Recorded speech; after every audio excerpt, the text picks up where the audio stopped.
নমস্কার বন্ধুরা, তোমরা যারা 2025 সালের উচ্চ মাধ্যমিক পরীক্ষার্থী রয়েছো, তোমাদের জন্যে নিয়ে এসেছি বাংলা সেমিস্টার 3 ক্লাস 12 নতুন সিলেবাস অনুযায়ী সবচেয়ে গুরুত্বপূর্ণ প্রশ্ন ও উত্তর। তোমরা আমাদের ডেসক্রিপশনে ফলো করো, সেখানে বিভিন্ন লিঙ্কগুলো দেওয়া রয়েছে, তোমরা মক টেস্ট দিতে পারবে বিভিন্ন বিষয়ে। তো চলো, পরীক্ষায় কমন পাওয়ার দারুণ সুযোগ। ভিডিওটি প্রথম থেকে শেষ পর্যন্ত দেখো, আরও অনেক ভিডিও রয়েছে, প্লেলিস্ট দেখে নাও। এরকম ইম্পর্টেন্ট ভিডিও পেতে অবশ্যই চ্যানেলটি সাবস্ক্রাইব করে পাশের ঘন্টাটি অল সিলেক্ট করে রাখবে। তাহলে অবশ্যই লাইক করবে ভিডিওটি, কমেন্ট করবে এবং শেয়ার করে বন্ধুদের সঙ্গে অবশ্যই চ্যানেলের সঙ্গে থাকো।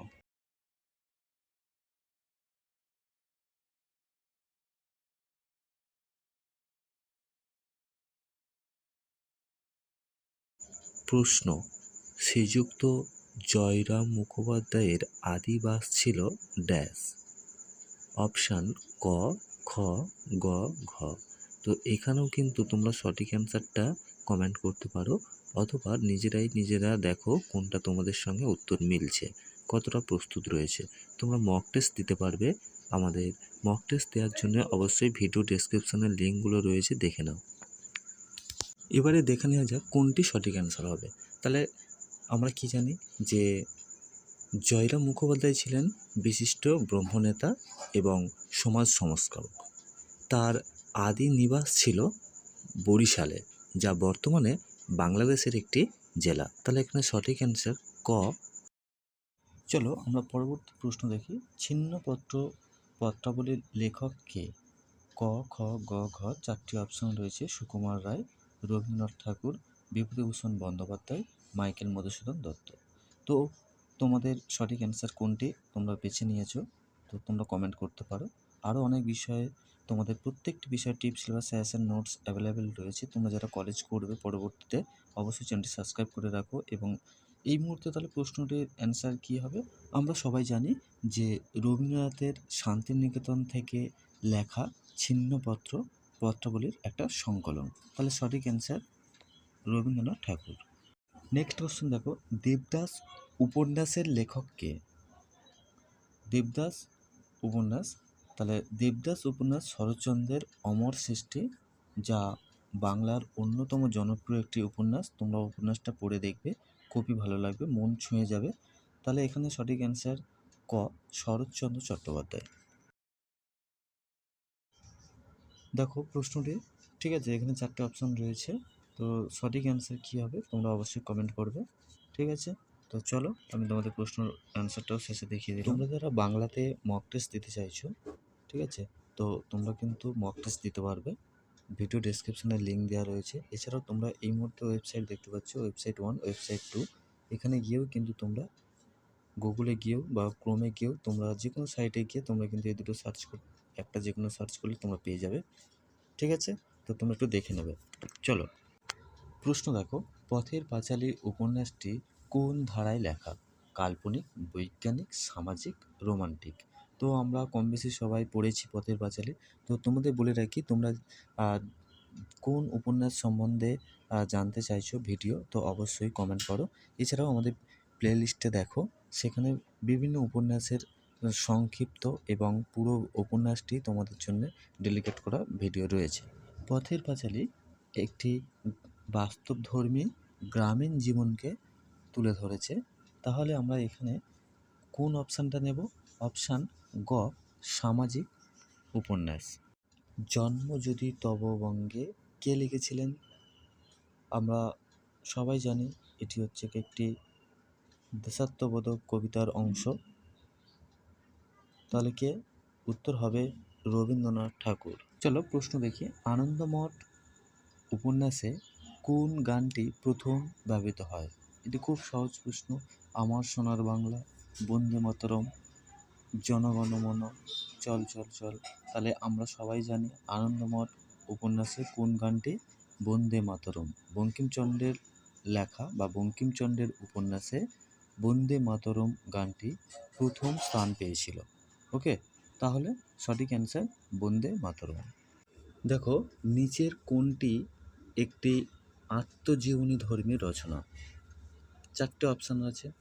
তাহলে পদ্মা নদীর মাঝি, জীবন স্মৃতি, এই দুটোর মধ্যে তোমরা বাছো। দেখো, জীবন স্মৃতি রবীন্দ্রনাথের একটা আত্মজীবনীমূলক রচনা। দেখো পরবর্তী প্রশ্ন, চারটে অপশনের মধ্যে কোন কবিতা প্রেমের কবিতা নয়? ভালো করে প্রশ্নটা বুঝবে। প্রেমের কবিতা নয় বলা হচ্ছে কোনগুলো চারটের মধ্যে? ঠিক আছে, বনলতা, ঠিক আছে, তুমি সন্ধ্যার মেঘমালা, চিত্রাঙ্গনা এবং অনামিকা। তো আমরা জানি যে চিত্রাঙ্গনা নাট্যরূপে রচিত এবং মূলত নারীর শক্তি ও আত্মসম্মান নিয়ে এটি লেখা হয়েছিল। তাহলে সঠিক অ্যান্সার গ। প্রশ্ন, কপালকুণ্ডলা উপন্যাসে মুখ্য নারীর চরিত্র কে? তো তোমরা কপালকুণ্ডলা উপন্যাস বঙ্কিমচন্দ্রের লেখা, খুব সহজ এবং বোধগম্য। অবশ্যই তোমরা কিন্তু এই কপালকুণ্ডলা উপন্যাসটি পড়েছো। যদি না পড়ে থাকো তাহলে আমাদের ভিডিও ডেসক্রিপশানে লিঙ্ক দেওয়া থাকবে, অথবা আই বাটনে গিয়ে তোমরা দেখে নিতে পারো, আমাদের চ্যানেলে ভিডিও রয়েছে।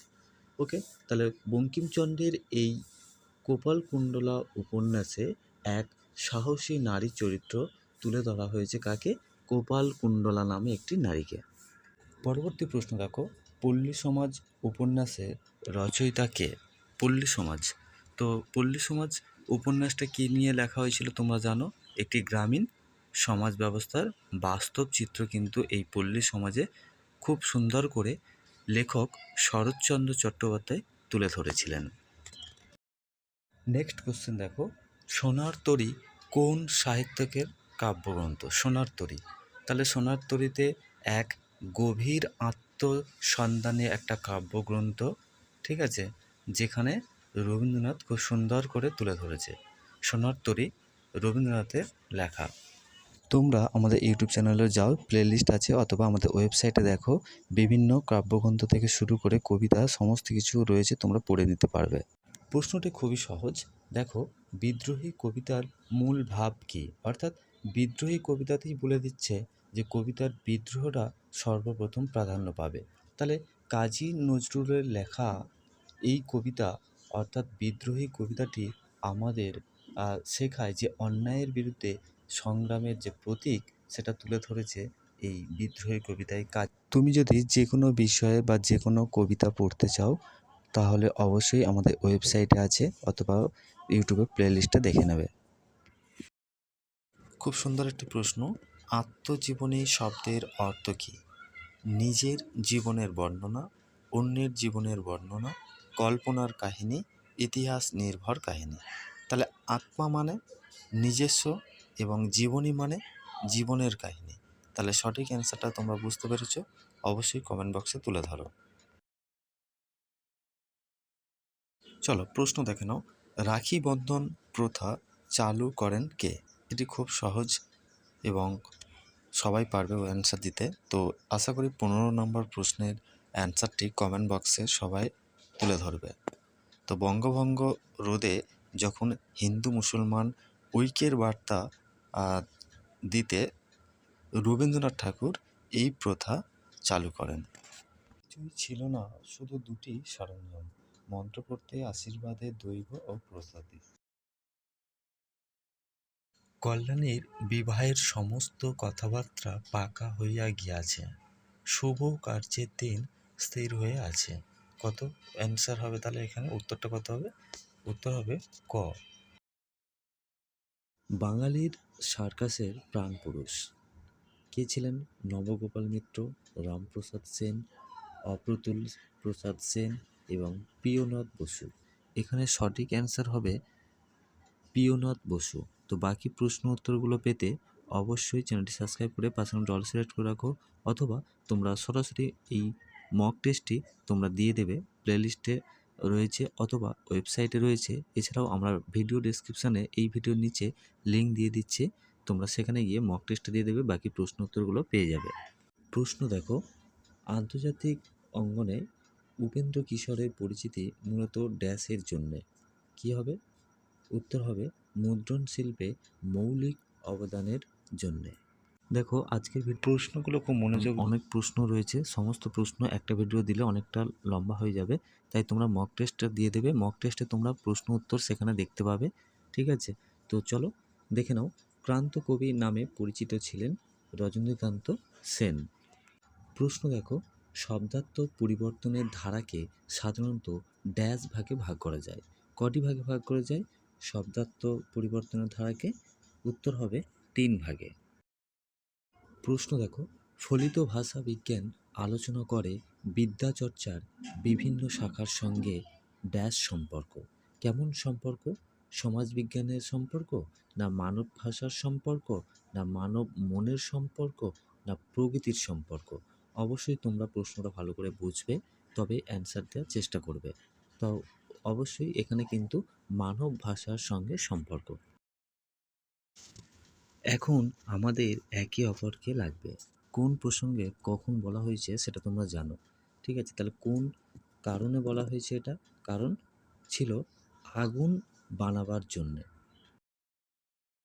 পরবর্তী প্রশ্ন দেখো, পুট রাজ হলো একটি ড্যাশ ধর্ম, সম্প্রদায়, জাতি, প্রতিষ্ঠান। এখানে সঠিক অ্যান্সার হবে সম্প্রদায়। প্রশ্ন দেখো, তেপান্তরের পক্ষে রাজ তার নাম রেখেছে তেজস্বী, বিশ্বজয়ী, পরাক্রম, বিশ্বাস। তো এখানে সঠিক অ্যান্সার হবে বিশ্বাস। প্রশ্ন, আব্দুল করিম খানের পেশা ছিল ড্যাশ খেলা, গান, সিনেমা, ছবি। এখানে সঠিক অ্যান্সার হবে গান। প্রশ্ন, ভাষাকে করতে হবে ড্যাশ সহজ সরল, সাফ ইস্পাত, সংগঠিত, ভাবের বাহন। সঠিক অ্যান্সার হবে কমেন্ট বক্সে তুলে ধরো। আমি কাল সকালেই রাজবাড়িতে চিঠি লিখে পাঠাচ্ছি। কী জন্যে চিঠি লিখে পাঠাবে? হাতির জন্যে, পালকির জন্যে, গরুর গাড়ির জন্যে, কোনোটিই নয়। সঠিক উত্তর।